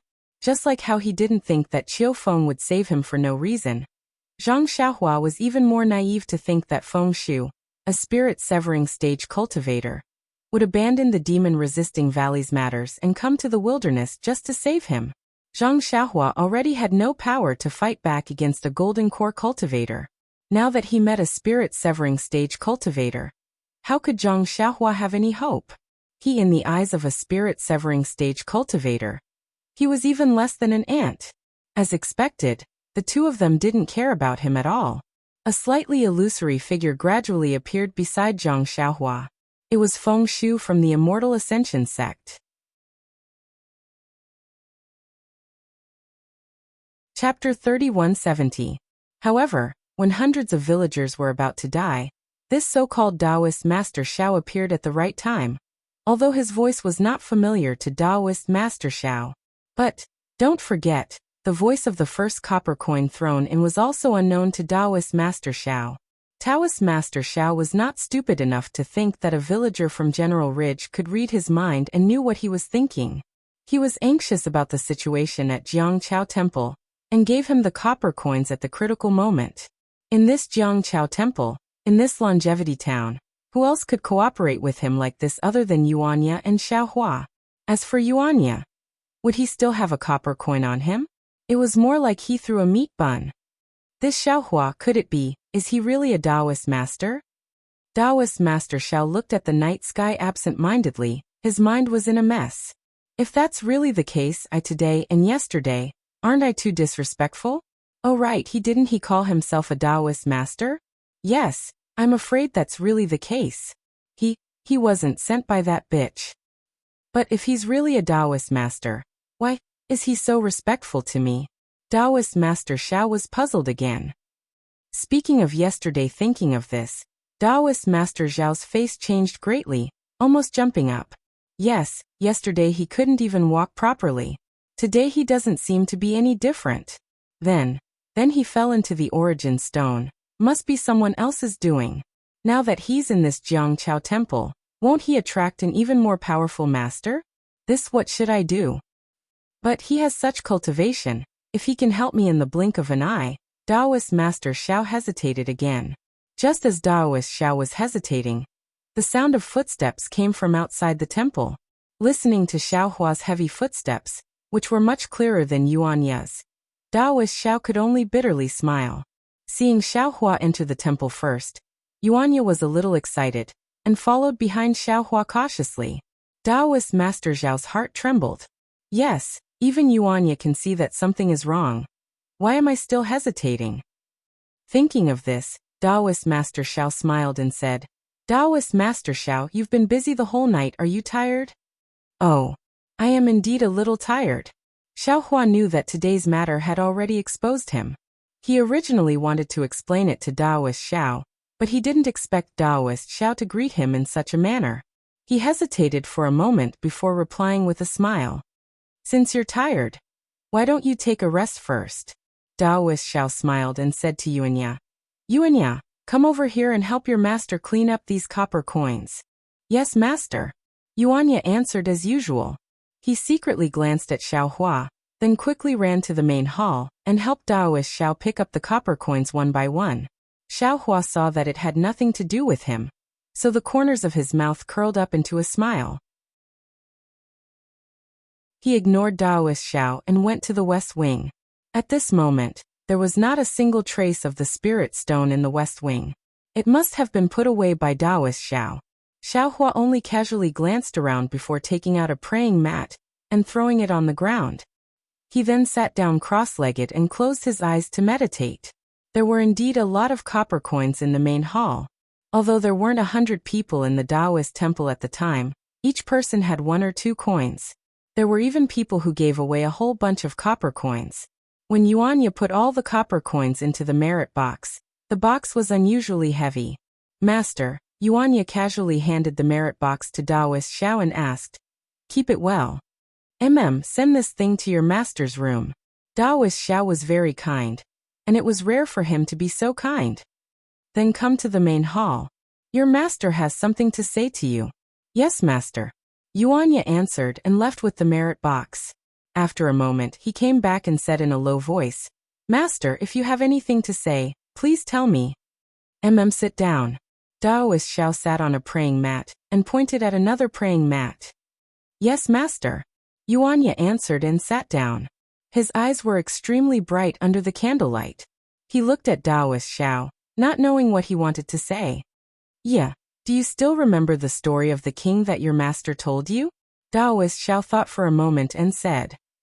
Of course I do. Yuanya asked, puzzled. Master would tell me this story every time he was drunk. Of course I remember it clearly. Tell me about it. Daoist Xiao said, very pleased. Once upon a time, in a place in the hidden immortal continent, there was a small country called Danliang. Yuanya said without hesitation.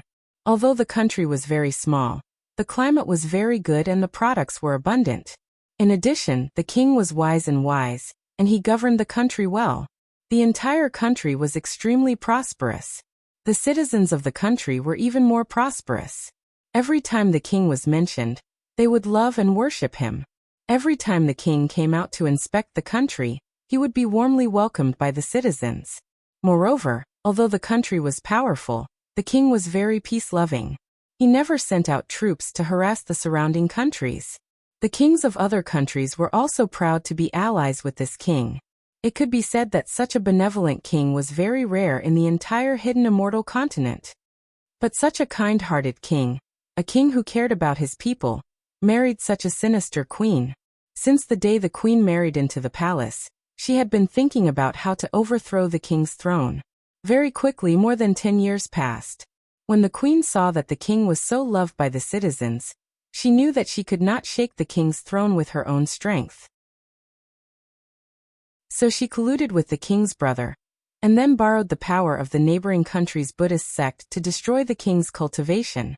Although the king's cultivation was destroyed, he had been running the palace for dozens of years. With his arrangements in the palace, he could have died together with his brother and the queen. However, looking at his brother and wife, he could not bear to do it.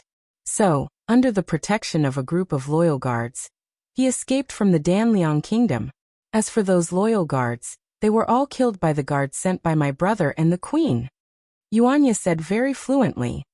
When the king and the queen saw that the king had escaped, they were afraid that the people who loved the king would find the king.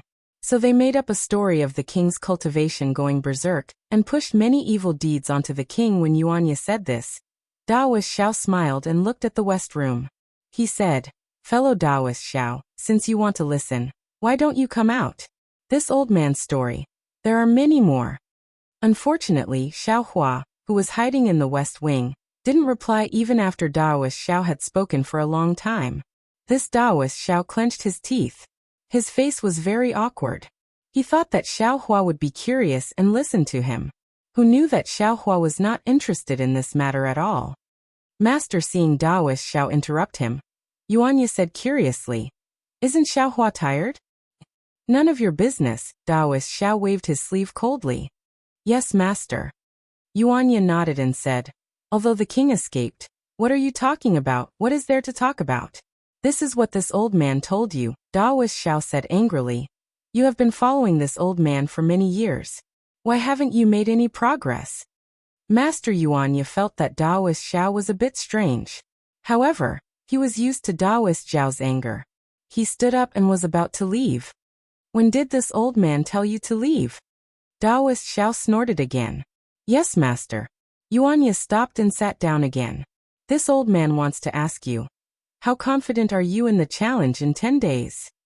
Daoist Xiao looked at Yuanya in disappointment, then glanced at the west wing and asked calmly, What's the matter? Yuanya thought for a moment and said, If it is the bald donkeys from Shaojin Temple, disciple still has confidence in fighting 1 against 4. But if there is the scholar from Chongqing Academy, disciple doesn't have any confidence. Then aren't we waiting to be kicked out of Chongqing town? Daoist Xiao said angrily. Master, isn't there still Xiao Hua? Yuanya hurriedly said. Disciple thinks that he is much stronger than disciple. If he can fight, he can definitely defeat the scholar from Chongqing Academy. Yuanya said regretfully. Unfortunately, disciple wants to become his disciple this afternoon and learn some techniques. What did he say? Daoist Zhao's eyes lit up as he hurriedly asked. Xiao Hua said that disciple doesn't deserve to be his disciple. Yuanya said shamefully. And he said that disciple is master's disciple. If you don't ask, he won't teach disciple. Go. Daoist Xiao hurriedly said. Since when was this old man your master? I have never taught you any Daoist techniques, so I can't be considered your master. If you are willing, you can become his disciple. Master, you really agreed? Yuanya was overjoyed. This Daoist Xiao was slightly stunned when he heard Yuanya's question. Just now, he was hot-headed and immediately agreed, but he regretted it as soon as he said it. Now that Yuanya's words gave him some leeway, he didn't know how to answer. However, Daoist Xiao glanced at the darkness in the west room, gritted his teeth, and said with a smile, "Of course this old man agrees. I brought you out to find a way out for you. Unfortunately, this old man is useless and can't teach you. This fellow Daoist Xiao is also your fate. If he can teach you, you will definitely be able to escape death." What death? Yuanya was puzzled. You should quickly go and become Daoist Zhao's disciple. Daoist Zhao's expression was somewhat stagnant, and he was also somewhat nervous. He urged. After you become his disciple, this old man will naturally tell you. Yes, master. Yuanya stood up, but at this moment, Xiao Hua's indifferent voice sounded. When did I agree to accept him as my disciple? Hee, fellow Daoist Xiao. This old man really thought that you didn't listen. Daoist Zhao's heart suddenly relaxed. He hurriedly stood up and looked towards the west room. There, Xiao Hua's thin figure slowly walked out of the shadows.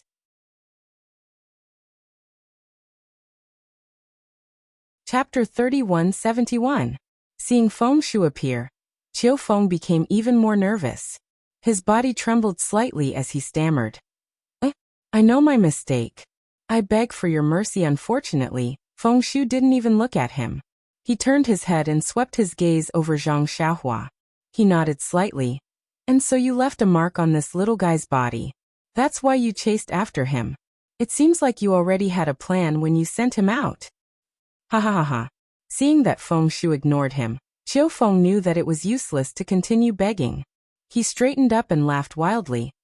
I thought you were afraid of blowing up Zhang Xiaohua's matter, so you compensated him with a storage ring, and asked me to secretly send him out of the demon-resisting valley under the banner of the Alliance Master. That's why I coveted him. Now that your spiritual sense has come in person, it seems things aren't as simple as I thought. Since you have such thoughts about this little guy, then this little plan of mine is nothing. Under normal circumstances, even if you killed a dozen qi refining stage cultivators, this old man wouldn't care. But you wanted to ruin this old man's plan. How can this old man let you go? Feng Shu said with a smile. This old man worked so hard to hide it from Chan Si Miao. I pretended to be panicked and even compensated with a storage ring. Wasn't it because I didn't want to attract your attention? I didn't think that I would succeed in drawing out your greed. Sigh, this little one was blinded by greed. Why didn't I think of that? The spiritual sense of a spirit-severing stage cultivator isn't something that ordinary things can withstand. If it weren't for this storage ring, this little guy wouldn't be able to find a place to mark his spiritual sense. Qiu Feng sighed and looked around in self-pity. What's the use of knowing it now? Feng Shu said with a smile. Your fate was already sealed when you placed the spiritual sense mark on this little guy. Birds die for food, and men die for wealth. This is the truth. Then, Senior Feng, this humble one has no intention of begging for mercy. It's just that, before this humble one dies, could you tell this humble one that this little fellow is nothing more than an aura-refining cultivator?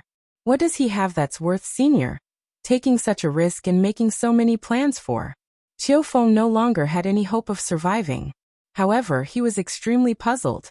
Zhang Xiaohua was a young man whom he had discovered with his own eyes and had personally used his detection technique to check her cultivation. How could she be worthy of Feng Shu, a deity transformation cultivator, taking action? Not only did he ask him to send him out of the Imperial Demon Valley, But he also used a storage ring, which was rarely seen in the cultivation world, as a telepathic thought mark. Now he even used his avatar to come here. This was extremely abnormal. What else could it be? His bone structure is amazingly good, and his aptitude is excellent. I just want to cherish what I have and take him as my last disciple. Glancing at Zhang Xiaohua, Feng Shu smiled kindly. This smile caused Zhang Xiaohua's hair to stand on end. A person who she had only met once and didn't even know her name actually cherished her aptitude and wanted to take her in? This was something that Zhang Xiaohua wouldn't believe even if she was beaten to death. As expected, Qiu Feng didn't believe it either. He shook his head slightly and said, "Senior Feng, don't lie to me. Even if he has heaven-defying aptitude, how can he enter the eyes of a deity transformation cultivator? You'll be able to pass the minor heavenly tribulation after cultivating for another 1,000 years. After passing the minor heavenly tribulation, you'll be like an immortal. Why would you care about the inheritance of the mortal world?" It's up to you to believe it or not. In any case, I believe it. Feng Shu didn't seem to intend to explain at all. He looked up at the sky and smiled. "Qiu Feng, since you've done many things for me, I'll allow you to die. I won't disturb your soul. You can go now." Thank you, Senior. It's only now that I have some realization. Those who kill will be killed." As he spoke, Qiu Feng patted his waist, as if he wanted to take out a weapon from his storage bag. However, just as he patted his waist, a pitch-black Dharma artifact that was shining with a black light appeared. Feng Shu sneered and said, "Qiu Feng, do you think you can escape just because I've sent a clone here?" With a loud bang, the magic weapon immediately exploded. Then, Zhang Xiaohua felt the solidified space around her move slightly. Then, Qiu Feng's body strangely dispersed. His flesh and blood instantly turned into a fluffy blood mist. At the same time, Zhang Xiaohua felt that she could move her body again. The blood mist in the distance was blown away by the night wind. Other than the smell of blood, there was no trace of it left. What kind of technique is this? Zhang Xiaohua felt her hair stand on end. Feng Shu seemed to be not far from her. He didn't even move his hand. Not only did he destroy the magic weapon that Qiu Feng was preparing to resist, he also killed Qiu Feng until there was nothing left of him. "Alright, little guy, it's over. This is your storage ring." As Zhang Xiaohua thought about it, Feng Shu turned around and waved his hand. The storage ring with 6 lives, including 1 golden core cultivator and 5 foundation establishment cultivators, slowly flew to Zhang Xiaohua. Feng Shu said, "I was too careless. Although I don't care about this storage ring, it's rare in the cultivation world, especially for low-level cultivators like Qiu Feng. Give it to me first. I'll teach you the concealment technique, so that others can't see it." Looking at the storage ring that flew to her and stopped in front of her, causing countless low-level cultivators to bow down to it, Zhang Xiaohua was deep in thought. She didn't rush to take it. Why don't you put it away?" Feng Shu's voice was filled with kindness.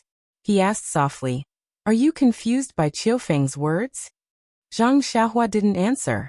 She just stared at the storage ring. Feng Shu didn't rush her. He just stood in the air and watched quietly with a smile on his face. After a while, Zhang Xiaohua raised her head and bowed. "Senior Feng, I don't know if what Qiu Feng said is true, but I really can't remember anything.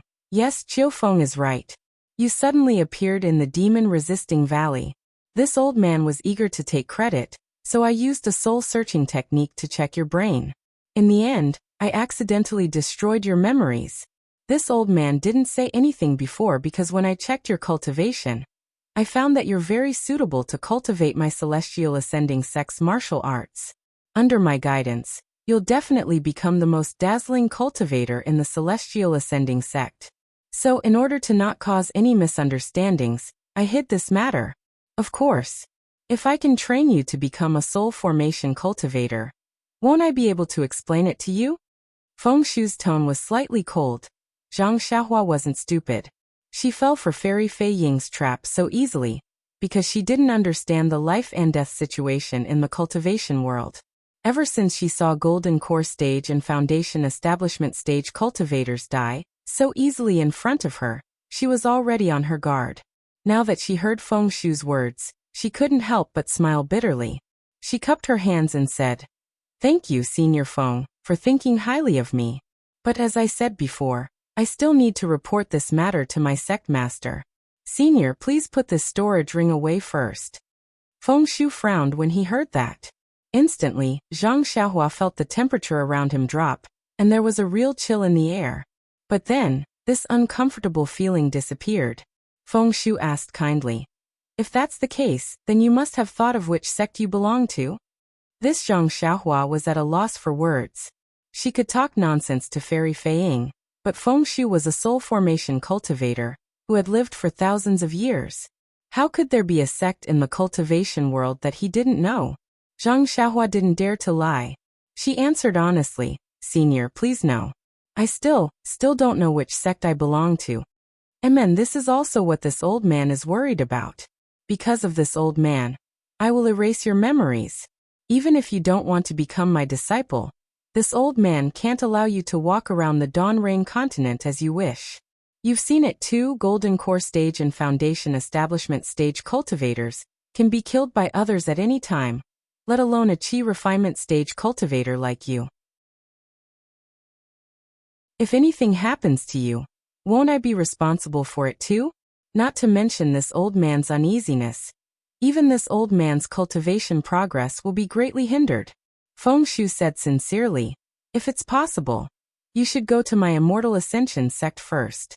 No matter if you become my disciple or not, you can rest there. Once I'm done with the demon-resisting valley, I'll rush back to the Immortal Ascension sect and do my best to help you recover your memory."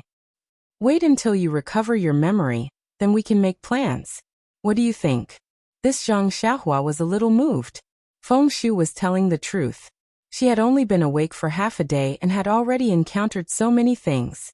Experts died one after another in front of her. Moreover, none of these experts could kill her easily. In this unfamiliar environment, in this ferocious place, in this cruel battle, if he were to make even the slightest mistake, he would end up dead in the underworld. Finding a thick thigh to cling to was also a brilliant idea. But, was she really a cultivation genius? Zhang Xiaohua thought about Feng Shu's method of killing people without making a move. Then she thought about her own aptitude and the precious storage ring that Feng Shu had given her. Suddenly she had an idea. There was no such thing as a free lunch in this world. "Alas, Feng Shu, you old man, don't deceive this junior. This junior is only a Qi refining junior. If you have any thoughts about this junior, you can tell me. If it's possible, this junior won't refuse.